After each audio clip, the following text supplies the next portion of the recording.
দর্শক, কোরবানির পশুর হাটের খবর জানাতে এই মুহূর্তে যুক্ত হচ্ছেন আমাদের সহকর্মীরা। শুরুতেই যাচ্ছি বগুড়ায়, সেখানে আছেন সহকর্মী আব্দুল সালাম বাবু। বাবু, ঈদের আর একদিন বাকি, শেষ সময়টাতে ভিড় কেমন দেখছেন, তারপর বেচাকেনা কেমন হচ্ছে, সব মিলে জানাবেন আমাদের।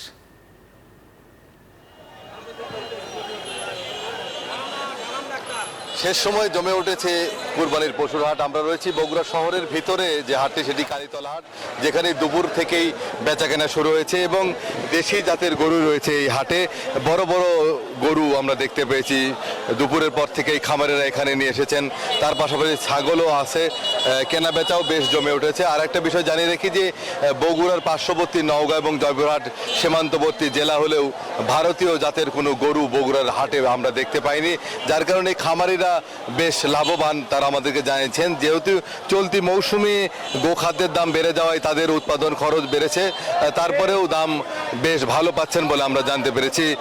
গরু যারা ক্রয় করতে আসছেন, আজকে যেহেতু এই শহরের মধ্যে সর্বশেষ হাট, যার কারণে যারা কোরবানি দেবেন এবং শহরে যেহেতু রাখার জায়গা কম, তার কারণে আগের দিন তারা গরু ক্রয় করে থাকেন এবং দুপুর থেকে এই হাটে বেচাকেনা শুরু হয়েছে, মধ্যরাত পর্যন্ত বেচাকেনা চলবে। আগামীকাল বগুড়া শহরের বনানী সুলতানগঞ্জ হাট এবং চাঁদমোহা সহ বেশ কয়েকটি হাট বসবে, সেখানেও বেশ বেচাকেনা হবে বলে আমরা জানতে পেরেছি। এই ছিল বগুড়াতে সর্বশেষ।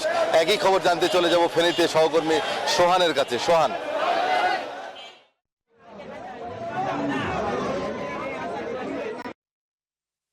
বাবু, আপনাকে ধন্যবাদ। আপনি যেমনটি বলছিলেন যে এখানে ফেনীতে এটা হচ্ছে ফেনীর সবচেয়ে বড় বাজার, কুরাশমুন্সি বাজার। এখানে সকাল থেকে কেনা বেচা চলছে। আমি আপনাদেরকে দেখানোর চেষ্টা করব যে এখানে এই কুরাশমুন্সি বাজারে ফেনীর সকল উপজেলা থেকে পশু আসে, পাশাপাশি নোয়াখালীর কোম্পানিগঞ্জ এবং সেনবাগ উপজেলা থেকে এবং কুমিল্লার কিছু অংশ থেকেও। জি জি জি এখানে এখানে সকাল থেকেই এখানে কেনা বেচা চলছে।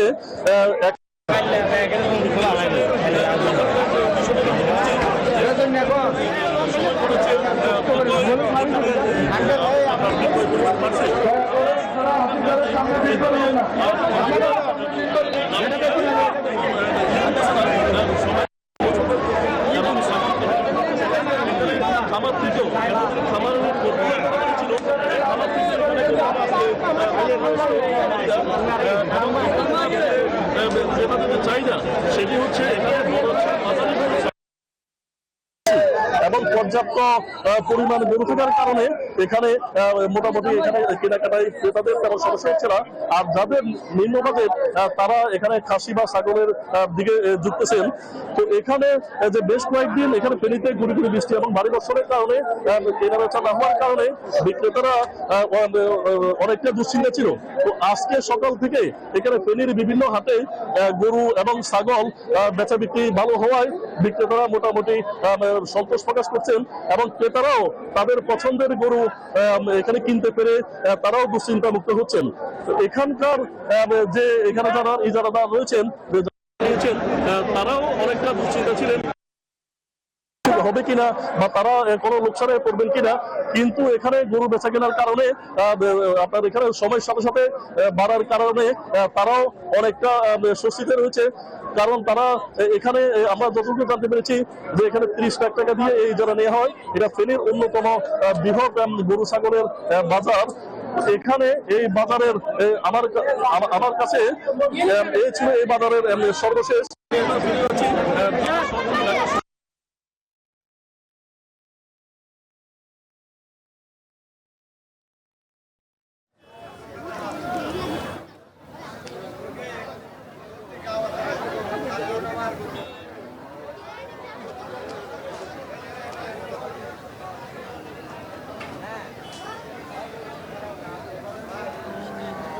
যাবো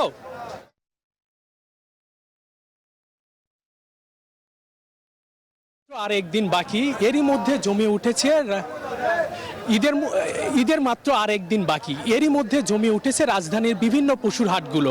আর এখন আমরা অবস্থান করছি রাজধানীর 300 ফিট পশুর হাটে, যেখানে দেশের বিভিন্ন প্রান্ত থেকে বিক্রেতারা তাদের গরু নিয়ে আসছেন। এখানে আজকে এসে যেটা জানতে পারলাম, ক্রেতা এবং বিক্রেতার মধ্যে দাম নিয়ে কিন্তু একটা মিশ্র প্রতিক্রিয়া রয়েছে। কেউ কেউ বলছেন এবার কোরবানির পশুর হাটে গরুর দাম গতবারের থেকে কিছুটা কম, আবার কেউ কেউ কিন্তু বলছেন গতবারের থেকে কিছুটা বেশি। তো আমরা হাট পর্যবেক্ষণ করে যেটা জানতে পারলাম, হাটে কিন্তু প্রচুর গরু রয়েছে, বিভিন্ন সাইজের গরু রয়েছে, কিন্তু ক্রেতার সংখ্যা কিন্তু কিছুটা কম।